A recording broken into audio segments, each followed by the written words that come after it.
şəhidinin yasın tutur.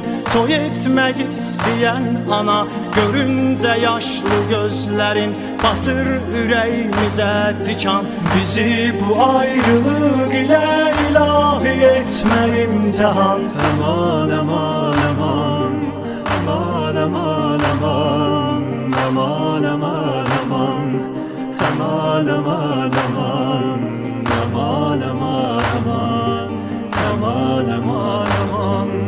Kaç indi soysuz erməni, zaman döyüş zamanıdır. Bu xalqı zülmə yox deyən Hüseynçilər məkanıdır.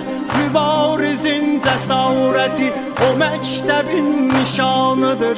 Bir əskərin gücü onun silahı yox imanıdır.